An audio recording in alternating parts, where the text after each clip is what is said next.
Hello everyone, welcome to episode 177 of Floating Through Film. This week we're trying something new, like we like doing for some of our breaks. Even though we've kind of done stuff similar to this in the past, but we're just going off the cuff. I just thought of this a couple weeks ago when I'd honestly thought of this question that I'm about to ask. And I was just curious about how they would answer, and I was like, oh, I wonder if we could just do I wonder if they had any questions that they would want, me to answer or something, you know, so, this episode just going to be us asking the other co-hosts to answer questions, on the fly, you know, we're going to see where it takes us. Having a conversation. In audio about form. Various things, maybe movie-related, maybe not. What if I just bring on random questions? What if we just pick a video game? What if we just... of all time? Pokemon. Which one? It's hard. I play so many of them. Pokemon definitely really good. Wait. Honestly, this is just on my notes for ideas. Like, we should do a Pokemon. We've talked about this before. We need to do a Pokemon movie for sure, or a Pokemon episode. Just to hear you two talk about it. We have gone some crazy off-air. Honestly, let's do that for one of the breaks. We do need to do that for one of the breaks. We can do that. Throw the Rear Window episode out the window. I mean, we'll still go. Okay. Pokemon Emerald.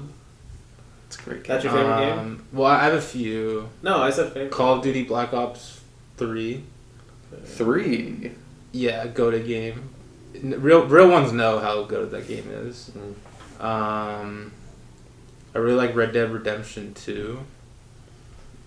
I love Minecraft was big for me. I mean, the big ones for me: NW2, Pokemon Fire Red. Oh, that's like a basic pick though. Oh, Fire Red. Okay, so that was my age pick though. That was already that game came out when I was Pokemon. Boring. Gen 1er. It's not. It's a normie pick because my. Well, guess your favorite Pokemon is Charizard. Yep, read him like a book. But that game came out when it wasn't a normie pick. It was one that, of course, Pokemon was always. I mean, Pokemon is always cool, so I can't say that. But it's just like a boring one. Do you remember how the game looked? So cool. It was like shiny. It was called Fire Red. Like, how could you not fucking pick that game? But Emerald's so much better. It's crazy. Emerald is a better game. Way Fire better. Red is amazing. Though. It's good, but it's that's the one I played the most. MW2, the Arkham games too. I love. Arkham games were amazing. Madden. Madden has to be on there. I mean, just for it's. We don't have a lot of deep, insightful video game picks, I guess. Because I don't really play video games. Yeah, no, we are definitely. I'm very seasonal about There's it. definitely some video game heads listening to this, oh god. They were all the normie picks. Yeah. I love Oblivion and Skyrim too. Those are normie picks though. Also, obviously. Those are a little better, I guess, than the ones. Stellaris is not a normie pick. That's a great game. Sean's the one that got me on that game. Fucking hell, that game. I've sunk so many hours in that game. Not recently, thank God, but I really like. Pokemon's been my time suck recently. So I played Super Mario Odyssey last year, middle of the year, and I really liked it. That was super fun. I haven't played any of the Super Mario games, honestly. It's a big blind spot for me. But yeah, so questions like that was just really one I just like that's kind of what I'm going for, you know, if you can think of one that I just thought of that on the fly. I'm definitely forgetting something. The one but the question that I made me think of this episode in general was, because I was actually thinking about this for myself too, but then I was like, I wonder about what they would say is, what director that you picked for the show do you think about the least now? This feels targeted towards me. I know your pick. Yeah. It's Fellini, right? Bro's answering my questions. I feel it's Fellini, right? Is that what exactly made you? I was thinking about that with also me too.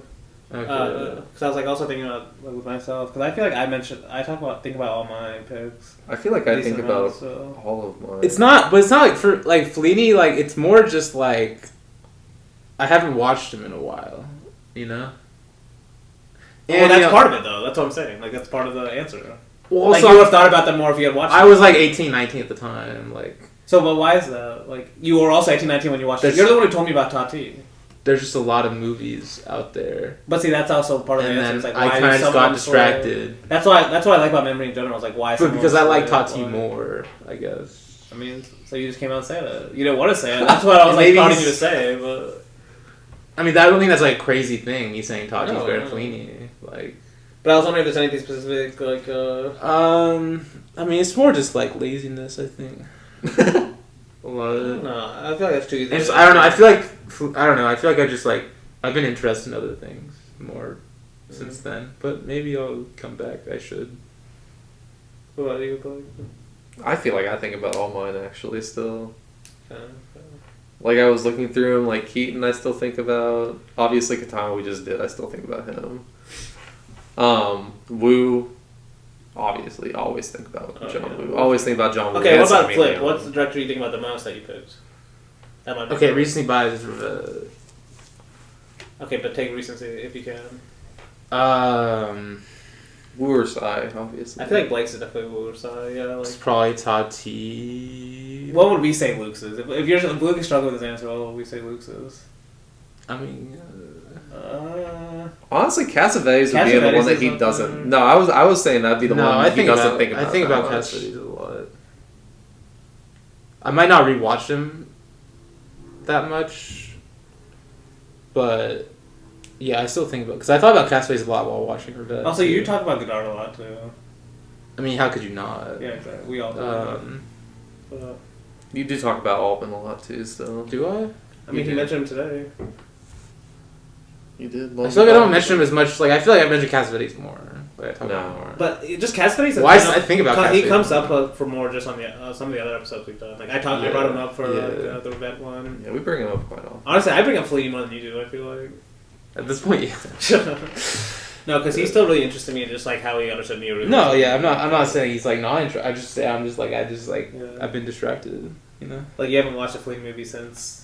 We did the series, I think. I think I rewatched Amarcord like maybe a year after. Okay. And then I think that's about it. We still need to do the clowns on the podcast. Yes. Oh, I also watched Casanova and we did it for the podcast for the Rejects episode. Oh yeah. I forgot that we did that. But we didn't do that on the podcast, I guess. So we didn't really. You guys have any questions? Okay. What is a movie that you have always wanted the other two to watch, but they still haven't? Let me look at my list real quick. Or rewatch Legend of the Mountain. Oh, yeah. That was definitely geared to me. But I mean, watch... I mean, there was one I mentioned today that I was like shocked you guys haven't seen. 24 frames. Well, okay. Like, here's Tommy in general. Hasn't seen Close-Up. But he's seen all his early shorts, though, apparently. So apparently he's an expert. He's probably seen more than us, technically, you know. How many have you guys seen? I don't know. But, that's something you probably like.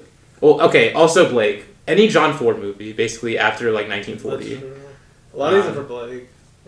This guy's seen, guys oh, Three Bad Men's, my favorite Ford movie, but, hasn't seen, Well, bro, Three Bad Men's a great-ass movie, so... But, you hate on young Mr. Lincoln, It's been a while. Actually, apparently there's a really obvious young Mr. Lincoln reference in Eddington too, but I haven't seen it, so. But everyone was mentioning it, and it's a good one too. Yeah.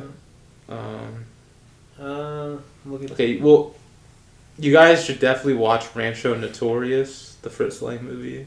I mean, you've been watching some Fritz Lang too. I feel like kind of recently. Kind of. You watched one maybe. Yeah, I watched Beyond Reasonable Doubt. I was watching some when we did Doing Well, because Doing Well Fritz Lang too. Rancho Notorious and Moonfleet. You guys should watch. Because those two movies I watched for the Revenge series. Actually, I mentioned Govind. Honestly, a lot of the Indian directors I would get you guys to watch. Aravindan, Esteban I mentioned. Yeah. You've been trying to get me to watch Nassar for a while. Oh, yeah, the Money Call one. Yeah. Damn. Okay. I've been trying to get you to watch... Or both Youth Without of you to watch. You guys haven't seen that one. I haven't seen that one. I haven't seen it. Yes. You guys should watch some Alan Dwan, specifically Silver Load. What? Silver Load. This is how you spell. It's Lode. I should probably why? guys, come on, y'all. I also mentioned. All right, yeah, let's move on. Indian director that's fair enough. Adur Gopalakrishnan. I mentioned on the podcast before Monologue or Anantaram. About like the kind of like shifting dream from that narrator, unreliable narrator. Some Came Running. Vincent. Well, man. Wait, have you guys seen The Killing? Kubrick. Yes, we've seen it. Yeah, I've seen it. But I feel like you guys, that's a rewatch. You guys, we watched it together recently. I know. Okay, I've liked it. Mid-tier Kubrick. Oh, see, exactly. Just that cinema. I don't even know if I'll like it even more or not. I just love saying that because he gets so bad about it. I would get you guys to rewatch, hopefully, Days of Heaven to realize how made that one is. No, that's not gonna happen if I rewatch it. Oh, we know that. Some Maurice Pialat, definitely. Like, We Won't Grow Old Together. Because I feel like I bring it up all the fucking time. You still haven't seen it. It's on Criterion now too, I think. Damn. So get on that. Now there's actually a funny tweet because it's a part of like a. Actually, I mentioned one too. It's a part of like a Maurice Pialat like collection on Criterion, and so like I saw a tweet the other day. I retweeted it.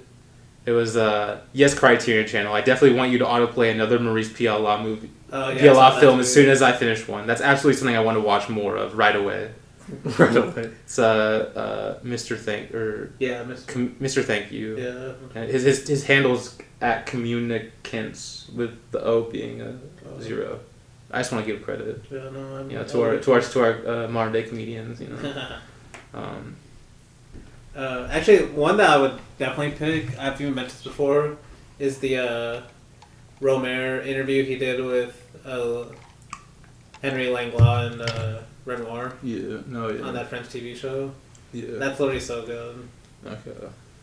Yeah, you guys should definitely for sure. You guys need to rewatch In the Realm of the Senses, although I don't know if that's gonna work. Yeah. I don't know if I'll ever get that to happen, but it's worth it. India Song, or just any Marguerite Duras, but like India Song, you guys need to, especially Danny needs to watch India Song so badly. I feel like he'd love it. Like that seems like a Danny movie. Okay. No, you said she likes the narration. Honestly, that's a good question too. What would you classify as a Blake movie? What would you classify as a Danny movie? And what would you classify as a Luke movie? Okay, so for Blake, it's like the Brotherhood kind of melodrama. Probably from Hong Kong. Probably a lot of action. Melodrama. Probably like horror some fucking way. But you have to have like strong emotions too, Brotherhood. And also we weird as fuck too. It's like also, the big one. I like weird. The Pinku movies. Yeah, okay, I don't like they have their place. They have their place in cinema. Yeah. Also like Ghibli too. He's only picked Ghibli for the podcast. We all like Ghibli. Animated, man. Ghibli though. Animated movies are real movies. Alright, but Blake's like a Ghibli guy because he loves Japan so much. If Blake's gonna show up one day, wait, we're gonna be doing a Japanese director, and he's gonna show up in like a Japanese robe type of thing. That'd be kind of bad. With like a samurai sword, a kimono. Yeah, whatever that is. I don't believe. Okay, Danny movie. It's probably got like a lot of like long quotes and like a lot of talking and like a lot of talking. A lot of talking. Really? Yeah. I'm always hating. It's like a lot of like quotables. It's either gonna be either gonna be the most slow like. Just like picture by picture by picture like beautiful movie, or it's gonna be Michael Bay.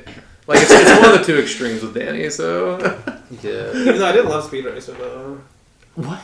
Yeah. How dare you not love that movie? Probably someone probably gotta die at the end too. Like they probably. Like, if it's got a happy ending, it's immediately out. See, I'll give you that. Yeah. Because that's just more on. That's how life ends. If you can prove me wrong, then. No one wants to say that. But. Yeah. Those are his movies. Yeah. He said himself. I like the beautiful images movie though. The talking one I don't get because I'm always hating if them. a movie I'm just thinking of like the movies that like you can make like a whole like wall of like quotes on Letterboxd when you love them. Like Pascal or something. Yeah, that's what I was thinking. Just a bunch of like random ass like quotes or whatever that you're. But they're not random though. They're only from the movie. you know what I mean though. Like, but part of my reason for that is like, especially for Letterboxd, is a lot of people when they review a movie, they're just not talking about the movie at all. So I feel like a lot of my reviews are actually more accurate. No. I mean, I like your reviews. I just think it's just like. No, I know what you mean. Yeah. No, I can see that. Especially you were saying Margaret Duras. I feel like she's like that probably. Yeah. But What about Blake? Luke movie? Oh yeah, we need a Luke movies, either musical, way too happy ending. Way too happy. He's just digging in, man. He's just digging in. He actually thinks the Hollywood cliche is like actually like, revolutionary or something. Like, yeah, it's like there's some good stuff out of it. Like,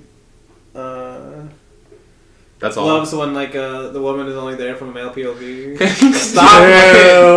Okay.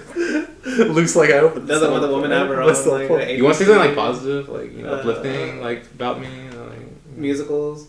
No, I will say it is nice that we have someone that likes actors a lot more than someone else on this podcast. This guy just fucking roses me the whole time. Like, it got me another reason to bring up the Hollywood cliche kind of stuff. Yeah. Because you are the biggest defender of that. Yeah, doesn't really bother me. But good stuff. Wait, what were you saying? Well, I said that it's nice that we have someone on the podcast that does like actors a lot. I mean, I like actors a lot too, but obviously, like one of the co-hosts on here is not. He's more of a model guy. No, I like actors. Okay, you're just talking about. Well, that's actually like you're mentioning it when you say. Oh yeah, that's something like dang. Like if there's acting, it's like isn't like acting a lot. Well, it depends on what type of acting. Most movies have acting in them, right? But like. So we're talking about the Luke kind of acting though, the Hollywood kind of expressionist, like very expressionistic, yeah. But that's not a bad thing. Like Rivette is very expressionistic, obviously. It depends. The kind of cliche-driven narratives and plot devices. The Howard Hawks. Okay, Howard Hawks shenanigans. I'll give you that. You love those kind of movies. Okay. Luke likes a lot of the bromance. Luke has a wide breadth though. I'm trying to think of how to get like changing your rating, going back and changing your rating in there. Like that's gonna be a movie. Like, I like movies in cities too. You do. That's probably just important. Actually, now that I'm thinking about it, you love movies with plays too. Because I was talking about this like Rebecca Cassavetes. Theatrical, yeah. Even Fellini was like this too. The kind of theatricality. Like being part of the film itself, not just like it's like very on the surface of theatricality. That's actually especially with Rivette and Fellini too. Okay. Alright. So do we have any other? I did have a question. Whenever you think of religion in movies, what does come to mind? Honestly, like religion done well.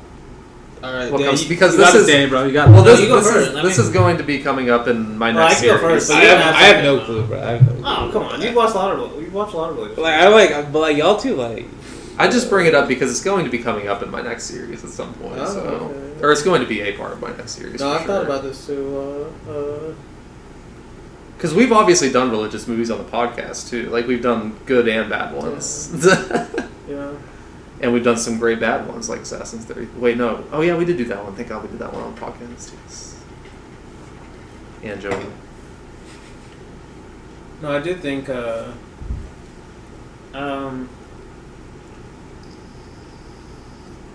don't know. Like, I think I kind of mentioned this with the Rivette when he was talking about what, like montage. Like, if montage is almost like getting you to think a certain way or trying to produce new thoughts through like the editing and stuff.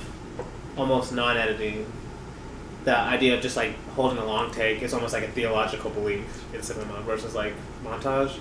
And I've thought a lot of religious films like that way. It's like even if the movie's not specifically religious, you can take it religious just by like movies where it puts you in a grander context, where it's not just a character, but it's like the movie I watched recently called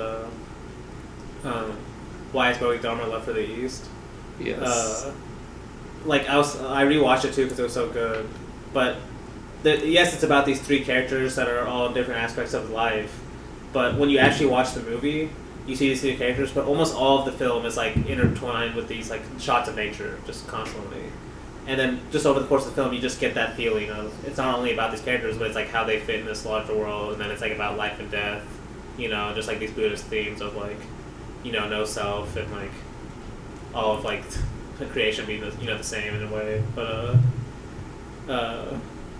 yeah, like I would say like that's what I like. A religious movie for me is like not a movie that's even explicitly religious, but it's like a movie that I find like based on just the images it has already, I can make it. I can I take it spiritually or religiously. Almost like similar to life. Where it's like you see like a good sunset and like it makes you think of like spirituality or something, in that kind of way. Like I feel like films can be religious in that way versus like specific. It's trying to give you a certain religious theme, like Jesus rose from the dead, or something like that.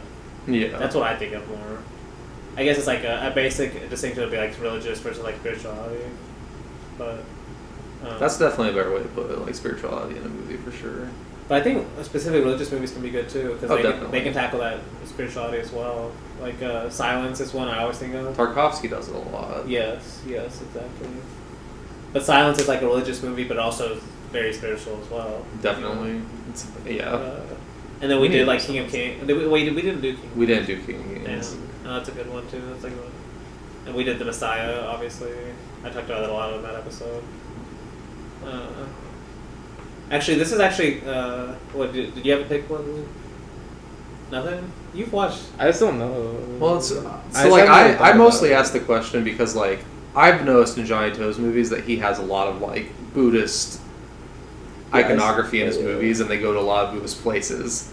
His characters are very much like kind of like fatalistic, which does not really match with Buddhism that well. But it's like I don't know, you can read his movies in a religious sense, but like something that made me think more heavily on it was actually watching Romancing in Thin Air, because in that one there's no Buddhism, it's Christianity instead. I don't know if you remember that day because you watched it recently too. But Louis Koh's character goes to like a church in that movie. And that's kind of and Romancing in Thin Air. Oh yes. Instead of because like a lot of To's characters go to like these like Buddhist monks, you could say, that are just like living in this like cottage to like get guidance for their big brother and like the Yakuza, and it's like showing how like their world is like completely different from this world basically that these people live in, and also kind of like some of the fakeness of it, you could say also. But he also definitely believes in like he believes in a fate and kind of like changing your fate too. It's an interesting mix. That's what religion is. It's like how much fate is it versus how much can we change our fate in the first place. Yeah, and it was just interesting watching Romancing in Thin Air and seeing him use Christianity though instead of Buddhism, because I was like, why did he change to like a church almost? I don't know, but because like even directors themselves, I don't know, they can change. Like I don't know, because like John Woo has a lot of Christianity in his movies, obviously, but Johnny To's always been more of like a Buddhist. I've always put him more of like the Buddhist camp, but I don't know. I guess when we go through Johnny To now, we'll talk about those specifically. We will. Okay, it definitely comes up a lot. Like obviously Running on Karma is about that. Oh yes, Running on Karma is fucking awesome. Can't wait to do that movie, honestly. So Luke, what's a director that you've watched that you would consider religious, maybe? Or spiritual. Like, have you seen Eddie Dreyer? Yeah. Oh, honestly, Passion on Joe Nora. Do you not think Ravetta's That's spiritual? like honestly maybe one of the classic ones. Do you not think Ravetta's spiritual / religious? He is. Well, that's what I was saying. That's why I mentioned. I actually brought up the quote too, and basically like in my notes I had like so basically Ravetta says like, if coherent thought concerning montage is critical thought, doesn't any rejection of montage imply a theological mentality? And then he says a passive contemplation of being purely as presence, involving neither history nor mediation. I love that, just like that passive contemplation. That's kind of what I was talking about too. Where you're like just letting the images and like the religious feelings almost coming from you, of, like how you're watching it or approaching it. Yeah. But because I think I get a lot of spirituality out of love also. Like just that feeling, because like I would consider a lot of Luke's movies, like Luke's series, like spiritual in a way. Because like Cassavetes, I think is a little spiritual also, in the way he believes, especially in that, in the way he love. Believes in love. Yes, and, like, irrational too, and like just everything. And like we all love Turner here, and he's obviously like massively into like the spiritual / mystical. But yes, and obviously Passan too. Oh yes, dude. That's actually, I mean, so Luke, you have nothing? Maybe we'll come back to you in a few years. Yeah, years. that's probably a good idea. I definitely feel like you. I just don't think about it that much, at all. Really, it's just not what I'm like. Like. But this is the thing. Like to me, if you, especially with the movies we watch, we've talked about these topics all the time. We just don't label them specifically religious. Like brought up the word love and stuff. Yeah. But Just kind of like, what do like the filmmakers really believe in? Almost, almost like a spiritual. Frank Borzage. What? Shut up. Like, you don't think about it. You don't even remember the movie you talked about? What? Huh? Wait, History is Made at Night. Yeah, History is Made at Night. What's that? You never even talked about that one. Think about it. But okay, I guess one question that I had similar to that, because like a series I had thought about doing at some point, maybe I still will, like just like religious movies. I thought about that too. Yeah. Actually, we talked about that. We before. have talked about it. But I guess this is the question that I have is, if you had to pick a series, to do that was not a director, so it was like a different topic, what would you pick? It's a good question. Because we've talked about that. We've ended up just doing all. Does the genre count? Yeah, we can do that. Okay, because like, if I'm thinking genre, talk about anything. Yeah, anything just not Western or musical. Okay. Would be cool. Do you have any ones that would, like you're like we have to do these ones, right? Like those are the ones we're doing. For like each one. Yeah. For Western, Rancho Notorious, Once Upon a Time in the West. Any neo westerns? I'll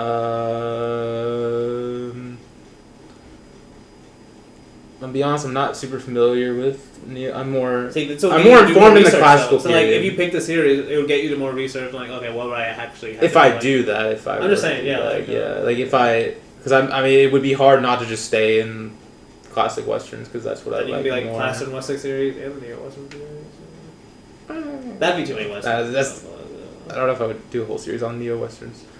Because I don't know if I'm super intrigued by them. At least, yeah, I haven't really watched them. And the ones I have watched, I'm not crazy about. That could be interesting. Like, for example, I think I watched The Wild Bunch, like, not, like, a few months ago, and I was like, it's okay. I like it. The Wild Bunch is a good movie, but it's not like... I don't understand why it's considered, like, upper echelon. There's a lot of, like, style. It definitely has a lot of style. What about, like, the western-inspired, like, samurai movie, and then a superhero movie, like... like basically all the different like genres that have been inspired by the western too. Maybe. No, that would be fun because like you could do like you already named spaghetti westerns. That's not even a true western, you could say. Yeah, it's not. Well, it depends what you mean by the. That's also not. It's a spaghetti western. We have to talk about that in the series, huh? Yeah, because like. Because a spaghetti western is just way more stylized version of the western. It's like but it's completely different. It's not completely different though. No. If I showed my grandpa, different is a different. This is how I explain it. If I showed my grandpa a spaghetti western, the man who loves watching these TV westerns from the 40s and 50s, he will not. I mean, he might like some of it, but he will not enjoy his time. Okay, so. that's like this is the classical distinction versus the neo distinction. Like. But I wouldn't say it's completely different. That's a bit absurd. That's a bit over exaggerating. There's also a thing with the. I think a spaghetti western is more of a parody of a western than it is an actual western. Okay, that I also disagree with. Really? Because a lot of people say, spaghetti westerns are like they're like the first westerns to revise the old westerns or whatever. Even though like westerns have always been revisionist. Like the revisionist western is just a western in my opinion. Like even Leone, like if you see some like quotes by Sergio Leone, like he even I don't think understood Western. Like I think he has a quote where he said, "The Man Who Shot Liberty Valance is the film where John Ford discovered pessimism," which is just not true. Like that's just like such a dumb statement. Like have you not seen Fort Apache or like any other movies before? Like okay. I just don't think. Westerns have always been, revisionist. They've always been self-aware to a point. Ooh. The good ones. See, that's another thing. Like, that's a the idea of Blake says what the westerns his grandpa's watching on TVs. Yeah, he's watching a lot of those westerns that we would never discuss on this podcast because they would never even come up. Like exactly, I've seen many of them. I've seen many of them. That was like the fucking superhero. No, I see, but okay. Yeah, that's different. That you're talking about the best westerns of all time that have still lasted the test of time, like even in film circles, Well, even then, I'm not super convinced. But like I'm saying, most of the westerns were not self-aware. Just like most films are not self-aware in general. It's not. It's complicated. Yeah, that's what. Yeah, you're saying like some of the best directors they were making self-aware westerns. Yeah, but that's because they were great directors. Not what else is like the Western, yeah. you know? Okay. Like the genre itself, like it's almost like the studio makes that so you don't have to be self-aware. Like you can just make it. Like I would think of it kind of like you know? like watching Jacques Tourneur's movies, like his westerns, like those three with Joel McCrea especially. Like those are the typical in air quotes Western, but he's putting his moral messages into those westerns and making them like different than the Western that you would kind of see on TV. I would say. Especially since they're a lot slower. Like A Canyon Passage, I forgot who was saying this. Oh yeah, they were like bringing up a Scorsese. He loves that movie, and Scorsese was talking about how like he loves A Canyon Passage because like you think of it as a Western, but then when you actually think of the movie, I've seen this. Where he's like it's like there's no wide shots. It's all these like. Yeah, no. Like, one of the first scenes in the movie is actually it's almost like a noir, like fucking like thriller. Yeah, but then you still get a lot of the Western vibes. You know, it still has like the kind of like. The good hero who's trying to do the right thing, or even though he's like a little bit like an outlaw or whatever. Yeah, but there's something in the genre though. Was what I'm saying. Is what I'm trying to say. Is there's something in the genre that revises itself, or at least it contemplates on its own history, because in a way, a Western is a recreation of a memory that once was. So what I'm arguing is it's baked into the genre. It's kind of what I'm. That recreation of history. The recreation of history, and then. But yes, it's implicit in. That's why the Western is America's genre, because it's the way like, it's actually like the way other cultures use mythology. Yeah. Like literally through stories to tell, keep their history. America's like the first. Like America's such a new country. Yeah. The Western was like their mythology maker. You know, the same way other cultures use like actual mythologies. And these like long epic histories that other cultures have, like America has like the Western of like how they retold their past. Yeah. You know, it's kind of crazy. Like even if you think about Manifest Destiny and stuff, how well that fits into the Western narrative. You know, if you think about. But I don't know. What about you, Blake? Any series that comes to mind? So I already did definitely mention the religious one because we have had that discussion before for sure. Because I've actually thought about. I have made outlines for certain series that I've had in mind, and that was one of them where I actually did make an outline for a religious series. But it's not nowhere near close to being finished because I haven't seen all some of the religious movies that I would want to probably do, like that one that you just watched, because I had been wanting to watch that one for years. But something that I have thought of but never wanted to attempt because I know that you guys would not want to do it would be a series / discussion on why it is impossible to make a good video game movie outside of maybe the Pokemon movies, because those are like amazing movies, but. And maybe choosing. We can maybe get Danny on his why video games can't do montage rant. Well, and can't do montage. Remember that whole argument you had with Thomas and Richie about the video games, like something about like the montage of them. It's like not the same as like movies or something. My brother told me about this conversation that you guys had. How heated it got.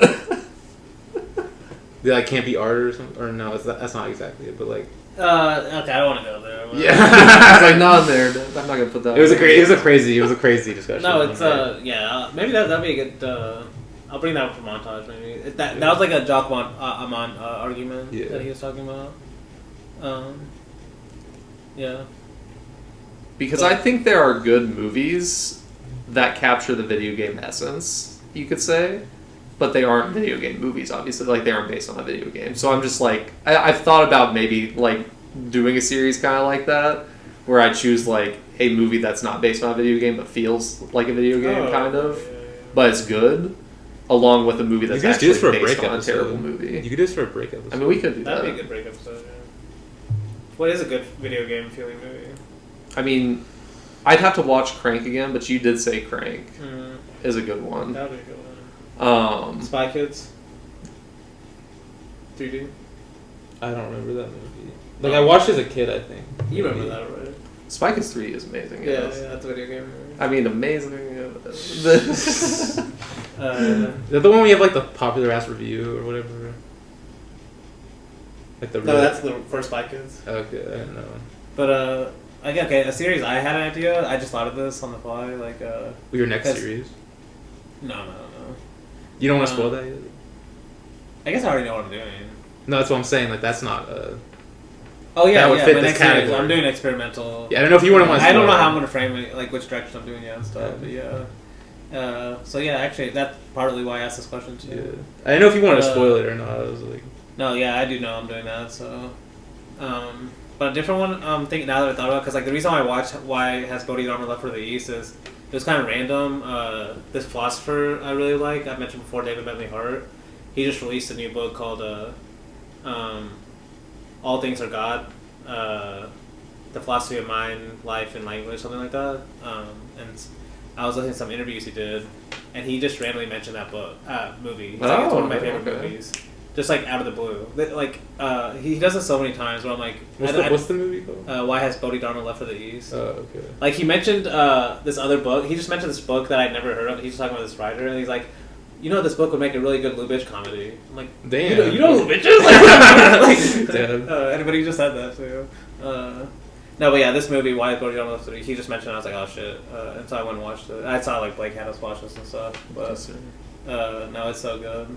So, like, a series I might do, I had an idea just right now, is like a series of just movies that are the favorite movies of people, of writers, of directors that I like, or writers. That'd be so, fun. Like, that'd be fun. Like a Revette's favorite movie, and then I could talk about the review or something, or like a Delade Delu's favorite movie, and then, you know, something like that. There's also one, this painter, Rene Magritte, that I was reading about this year, and that's what made me watch Fantomas. Because he loved that movie. A lot of the early surrealists loved that movie. I think Revette loved that movie too. I can see that. But that's what got me to watch it too. Because that's like a good way to get me to watch something. It's like if there's like a writer or something I really love and they say something, and I'm like, oh shit, that's like gonna perk me up, you know? Yeah. I feel like that'd be a good series. Okay, I like that. That's cool. Or just do that for a breakup song too. I feel like I've done that many times. But like, maybe we gotta save some of these ideas for breakups. Yeah, true. I thought about doing a Godzilla series too, but Jesus Christ, it's hard. Like I tried making an outline for that. What about monsters? Oh my god. I Like mean, yeah, monsters instead of monsters Godzilla and or something. Yeah. Monsters. I mean, the problem is there's too many Godzilla movies. Monsters Inc. Pixar series. I'd rather do DreamWorks, honestly. I can't lie. That'd be fun. Or Disney. Actually, I've been watching a lot of the old Disney movies. Some of those. Old Disney would be fun. Yeah. I still need to watch Alice in Wonderland. Like already brought up Fantasia. I would love doing that one. Shrek 1 and 2 though, DreamWorks. Oh my god, are we doing this? Like, maybe when the new one comes out. New Shrek? It looks so bad. There's new Shrek coming out next year. He like different design. He got delayed. He's got a I did redesign not see too, this and it trailer looks terrible. apparently, thank god. Okay, this is I have a question that you have to answer quick. What's the most average movie you can think of? Average? Ooh. I'm not gonna a hard answer this question. quick, That's a hard question to just like come up with a quick answer. I could piss people off. That's the I could pick a boring answer. I could pick a juicy answer. Just what's the first average? There will be blood. Damn. Okay, no. Okay, maybe. Okay, I mean, you're kind of cookie now. That I'm thinking about that. Okay. But even though.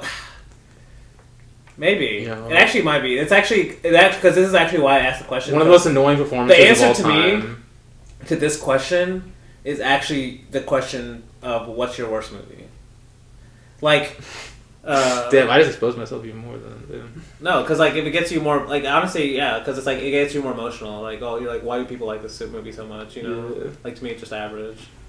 Because you're not saying it's necessarily awful, you know, but even in a way, that's like saying it's even worse. Because like people love this movie, but it's actually just average. Yeah. How inflammatory do we want to get? One of these directors has movies in theaters. Anora, right? from last year. I think of Ridley Scott. Was really. He's the most average director ever. Like right down the middle. Like Blade Runner, for example. Like if you give Blade him a good Runner script, is not an average he could movie, like tumble out a good. What's the examples? Name some examples for us. Ridley Scott. So like some Ridley Scott movies though. No, but see that's why movie wise, I don't know if he fits because like. It's either he could be really bad. So is Blade Runner or worse? Like every once in a while, is Blade Runner worse than average or better than average? Okay, that's a good movie. Blade Runner. Danny loves Blade Runner. He just doesn't get it. He just doesn't want to say it. It's a great movie, but that's why he's the average director because over the course of the long haul, he's just like he's got maybe the average. But that's because those are holding up that average. So, like, just a few of those. Just some of the greatest movies of all time. Honestly, PTA is a big like mid director for me. Like he just kind of like. Thelma and Louise, how good of him. Thelma and Louise is amazing. PTA is honestly like kind of that for me too. Oh yeah, see, like, PTA is a class. Like he's just like I have a tweet in my draft for a while. Like I don't get the PTA love. I have a tweet with it. So a movie from this year that's the most average movie of all time is Nosferatu. 100%. I don't understand why people love that movie as much as they do. Never have one. Okay, see, I can see it. Yeah, Eggers is also that kind of average. Like a lot of people like him, but I can see him being average too. Okay. Ari Aster's another one for sure. Okay. Honestly, I think I might like Ari Aster a little more than Eggers for sure. I think The Lighthouse alone is. Yeah, I mean, I just like Eggers so much. I mean, I didn't love it, but I like it. That's I probably want to watch it again. I didn't think Beau Afraid was like you like The Lighthouse more than anything Ari Aster's done, right? I honestly think I'm gonna like Editing. I can't lie, or at least like a little bit. I mean, I haven't seen it, so I mean, Eggers is bad to me. So he's also got a seriousness to him that I just don't love. Like Eggers, like over seriousness. Like he's trying too hard to like be like trying to recreate. He puts so much effort into recreating like the historical aspects. And, I mean, I like, don't hate that, but it's like he leaves no room for like anything like. Interesting. That's why I like The Lighthouse more. It's like more fun. Like it seems like even that. See, that's like you should watch Nosferatu because like I think you're gonna have a similar issue. You love hate watching movies. You're gonna love them. Well, like Willem Dafoe. I haven't hate watched a movie in a while though. That's true. Willem Dafoe and Nosferatu. Willem Dafoe and Nosferatu is a completely different movie than everyone else. I mean, and Pattinson's good too. Like, you like Pattinson? Oh, and The Lighthouse, yes. Yeah. Oh, you're talking about Nosferatu. Oh shit! Yeah. Okay. I mean, I don't really like. And Aaron Taylor-John's is like there are some actors just hamming up their performances in Nosferatu with like well deservedly because the story calls for it. I just know I'm not gonna like. I just know I'm not gonna like it at all, and it's also like over 2 hours I think too. So it is. That is tough. Like it's hard to. I watched Saltburn for you, my dude. Oh, but you didn't do it for me. Okay. You did. Yeah, did I tell him directly to watch it? I don't think I did. Were trying to get you did. I thought it was like it'd be funny, but like I don't know if I actually. That was a classic hate watch. See, you should watch Nosferatu in that kind of logic, the way you watched that one. There was no way you were gonna watch Saltburn when you watched that one. I guess, I was just curious with Saltburn, and then I see that's the problem. Nosferatu, you're not curious because you already know the director. Oh yeah. Like, are you gonna watch her new Wuthering Heights movie that apparently is like terrible? There's just no way. I still haven't watched Revette's Wuthering Heights movie. So if I watched that one before Revette's one, that would be back to back. Yes, that'll enhance the Red Bell one probably. Oh god, yeah. Like even if you don't like the Red one, if you watch the other one right next to it, you're like, oh damn, this one the Red one. No, I'm gonna like it. Maybe. People love it apparently. So. Okay, Revette has loved everything he puts out. So. And I'm one of those people. I mean, I like all the Red movies too. I can't lie. But. All right, gun to your head. Best looking movie of all time. Machimanos. Blade Runner? No, I'm just gonna. Are you kidding? That's the one that came. That's the one that came to mind. That's also what we were just talking about too. So it's like, is that a recency kind of like? Yeah. No, any Monty Call movie basically. Before My Eyes, like his short. That one's like literally. In reality, I would say probably The Quiet Man or Playtime. The Quiet Man. Do you remember some of the fucking colors in that movie? Holy shit! But How Near My Valley might be better, honestly. You see, rewatch. It's just a better movie. The Quiet Man is just like, oh my god! It has the bug of the romance, like clogging up the screen. Anyway, I would say A Better Tomorrow. Oh yeah, that's a great one. Okay, I don't know honestly. I mean, how often can you say like a movie directly influenced gangsters' attire? Like it's not very. But it's not only that; it's the gun warfare too. Well, that too, yeah. Like, that's like yeah. I was just talking about like real life. Plus, like the idea of like making explosions just like beautiful to watch on screen too at the same time. Yeah, it's like very Michael Bay. You know, we don't get Michael Bay without that, so we have to thank John for that. Yeah. They're painters of explosions. They're painters on the screen. For sure. All right, I got another one. Wait, do you have one, Blake? You only asked one. Shit. No, I'll think of one though. Okay. You can go. All right. Okay, this is the gun to your head was a fun little thing there. If you were a studio head, and you so you're gonna lose your job if this movie doesn't do well too. You're gonna lose your job, your career. you might even get assassinated if your movie doesn't do well. Passing the style, like if you're a studio head and you have to pick the head movie star for your next movie, but today? No, yes, today, but it has to be a professional athlete. It can't be someone who's acting in movies. God. And your box office is banking on this, so you have to think about the studio head like this, like that way. Yeah, it has to be a professional. I got it. Messi. Shohei Ohtani. So you're saying the movie's going to do well? Messi. Because you have Ohtani to pick, is your head movie star. You have to pick. He's acting in every scene. Ohtani. He is acting. You got to pick Messi or Ronaldo, dog. You got to pick Messi or Ronaldo. It's like, or LeBron James maybe. Those are like the three I would. So you guys went full star power, like they're gonna bring their 100 million followers or whatever. Dude, but you're not thinking about what about them in front of the camera? We're thinking the worldwide appeal of Messi and Ronaldo is basically but the movie has to do well too. It's gonna print money internationally, like insane. But are your soccer money. fans just gonna go watch the movie because of that? Dude, people would love those guys. Like, holy shit! I don't know, dude. It'd go insane. I feel like. So you guys both went I don't even care about the acting ability. I'm just going star power. LeBron James kind of has some. We're thinking like producers did. Like Ohtani would be terrible. Yeah, Ohtani's a kind of. I don't think Ohtani. They would need a translator for him. Like, and you'd be faking his accent or whatever. Like Ohtani's story would be interesting though. Like how he's like apparently he just got. That's the movie right there. I think he just got in trouble recently. Yeah. Like he got sued because yeah he was messing with some deal in that was more so it was more so his agent, but or whatever. But that's what I'm saying. Like he doesn't know anything that's going on with his life ever. He's just a golden boy. He's just a golden boy, you know. Yeah, exactly. His life could be interesting, but he would just like. Let's get a Takeshi Kitano directed Shohei Ohtani baseball movie. That would do. If I'm talking, about like the kind of underbelly he seems to be. I don't care. Like I mean, hey, like Ohtani. Okay, if I'm talking about charisma though, like Ant Edwards probably. That's a good one. That's a good one. Yeah, he's pretty good in that Adam Sandler movie. I haven't seen that, but he's pretty good in that. Ant Edwards like that's what I'm thinking. I'm thinking about the star version. Like, okay, so what's your answer?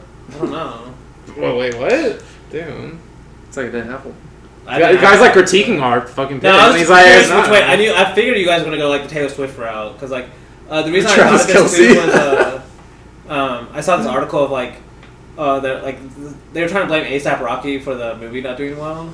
They're like, a new string of musician movies not doing well in theaters. It's like, first of all, this is not like an A$AP Rocky. A$AP Rocky. Like compared to like a A$AP Rocky directed and acted. Yeah, like he's probably A$AP Rocky is the Charlie Chaplin of our time. You know?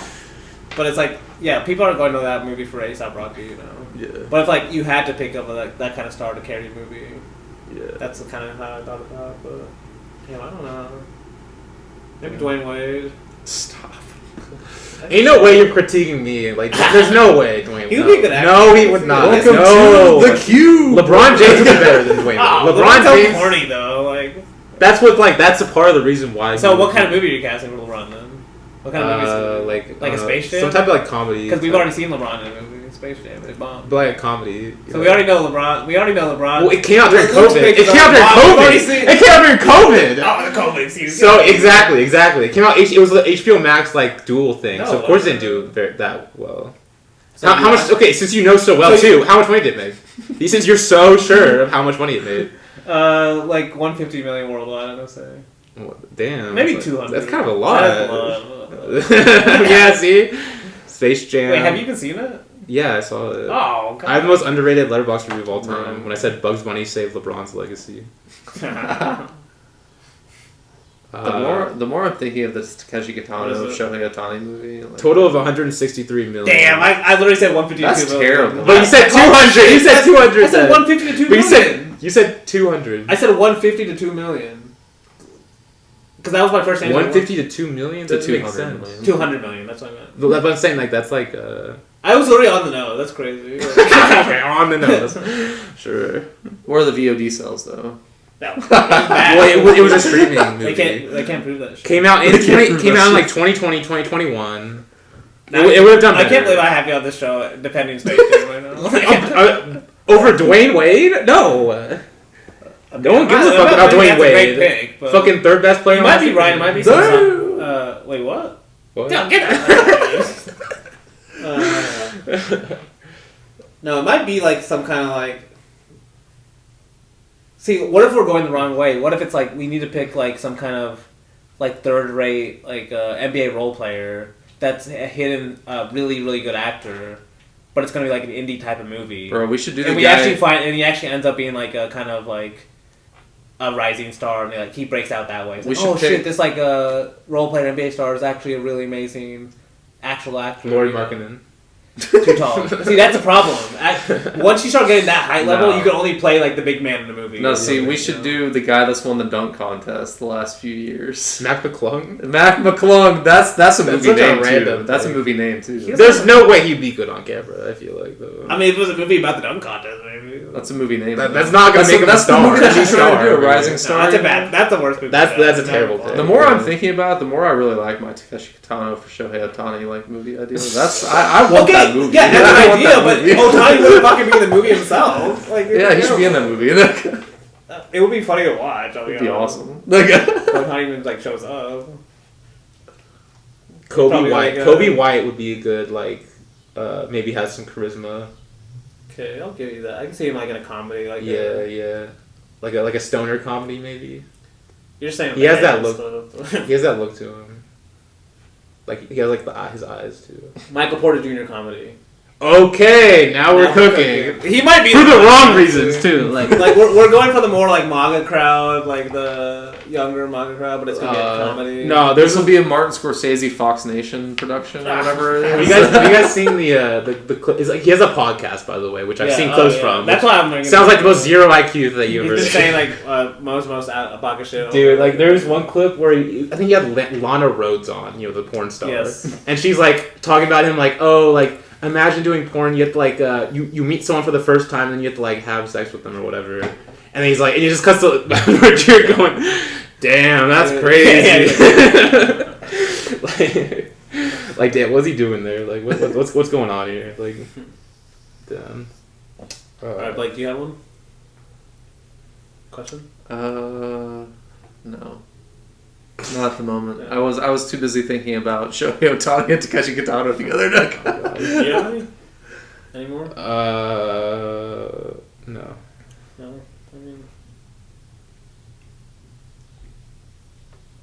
I think we can call it then. Okay. Yeah, that's episode 1. We almost went an hour, so I didn't feel like it. What book are you reading? What book are you reading right now? Yeah. I told you that All Things Are Full of Gods. David Bentley Hart book.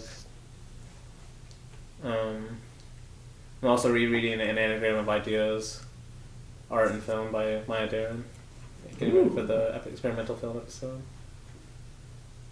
What about you? You read anything? I'm reading a Johnny To book right now. Okay. It's called Directors in Action. Actually, Johnny To. I think it's an entire series, but that this guy did. Oh, okay. Just titled Directors in Action, maybe. That's cool. It's an interesting book, though. Luke, you read anything? I'm reading the phenomenology of the spirit. You reading Hegel? Hegel? No. Okay. I'm like, damn, that's crazy. Like, that's why I haven't watched the movie. Yeah, I'm now an expert on Hegel. Damn, I would respect that. That would be crazy. Yeah. No, I mean, I feel like you would just know immediately that I was capping. Yeah. I'm reading, my accounting textbooks. Just kidding, I actually don't. I did read the Dharmapada. Oh, the Dharmapada? Yeah, I read that. Nice. I actually read that 2 weeks ago. Damn. I like that, yes. And there's this great YouTube channel called LibriVox. Oh, yeah, they post audio. Oh, my God. Yeah. Oh, wait. Oh. So amazing. Actually, the LibriVox is a website, too. Oh, is it? And they actually have more audio. Like, they'll have some audiobooks that's not posted on their YouTube channel. I'll have to look at that. You have to look at the website. You can download just straight up MP3. Wait, what musical artists are you guys listening to the most right now? Daniel Caesar for me. Billie Eilish. And Dijon. Who? Billie Eilish right now, actually. Damn, that's random. It is. Well, my brother really loves. Pick, honestly. I would expect. Well, my brother really loves Billie Eilish. Oh, okay, yeah, for a while. I've told him for a while that I would start listening to her, and so I did it recently, and she's really good. No, I think I've liked some of her songs. I mean, listen to the new Earl Sweatshirt album. There's a new Chance album too that I listened to recently. I listened to the first 3 songs, and I remembered. Yeah, I actually don't really like Chance that much, so I'm just gonna give it. It was pretty Chance. good. But if you don't like Chance, the rapper, he's just kind of like the old Sweatshirt album. He's got like one good album. I mean, that's actually hot Acid Tapes or something. Acid Rap, Acid Rap, yeah. 10 Day Coloring Book are like the good ones. But... Even then, I'm like, okay, he's just kind of corny. I don't know. Wait, who have you been listening to? Daniel Caesar, Dijon. Oh shit! I saw new music today. Yeah. Bro, in reality though, still been listening to a lot of blues for sure. Oh, okay. A lot of blues, a lot of Cantonese music. that people probably don't care about. Although we'll be doing the Hui brothers at some point, and San Hui is a great Cantonese singer that I listen to a lot. They call him the godfather of pop or something in Hong Kong. You know Kitano has pop music too? I did not know that. You can find his music on this man does tap dancing and pop music? No, oh my god. No, because someone on Twitter posted a video of him singing. What can't and I was he like, do? damn, this is so good. I gotta show you that. Actually. But yeah, I think we can call it. That's episode 177. I think next week we're doing Rear Window and the Voyeurs. Right? Is that what it's called? Yeah. The Voyeurs is a Rear Window knockoff or spin-off or however you want to call it. Like a shitty one, basically. Yeah. One of the we're doing a Rear Window and it's a Rear Window inspired movie because it's like one of the most ripped off movies ever, you could say. So. Yeah, definitely. Well, Hitchcock in general. And Luke loves Sydney Sweeney as an actress. I really liked her in Anyone But You. Upcoming greats. I really liked her in Anyone But You. So he wanted to do a second movie by her, so that's what we're... Well, stop framing it that way.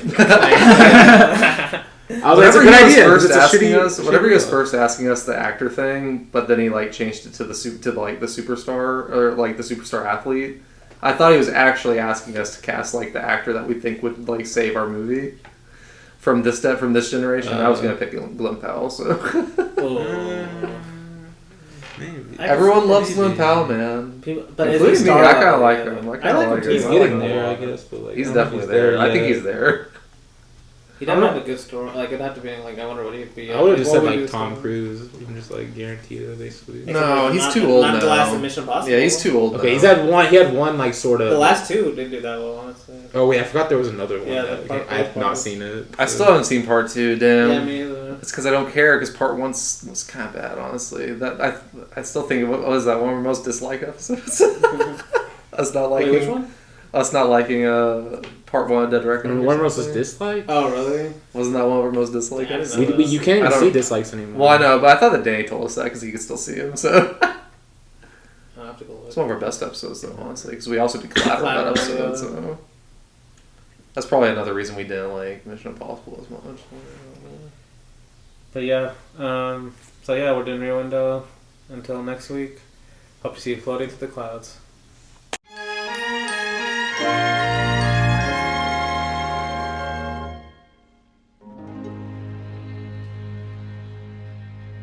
En haut de la rue Saint-Vincent, un poète et une inconnue s'aimèrent l'espace d'un instant, mais il ne l'a jamais revue.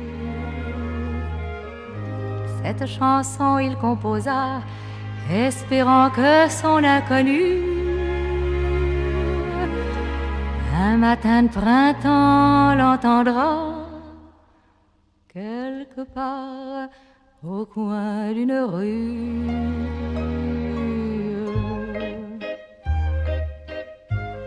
La lune trop blême pose un diadème sur tes cheveux roux.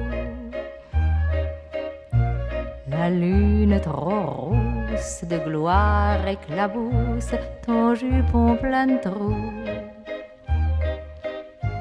La lune trop pâle caresse l'opale de tes yeux blasés. Princesse de la rue, sois la bienvenue dans mon cœur blessé. Les escaliers de la butte sont durs aux miséreux. Les ailes des moulins protègent les amoureux. Petite mendigote, je sens ta menotte qui cherche ma main. Je Je sens ta poitrine et ta taille fine, j'oublie mon chagrin. Je sens sur ta lèvre une odeur de fièvre, de gosse mal nourri.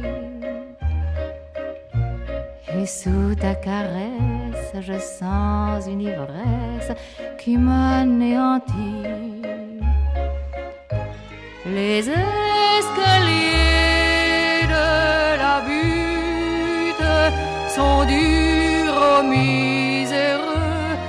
Les ailes des moulins protègent les amoureux. Mais voilà qu'il flotte, la lune se trotte, la princesse aussi.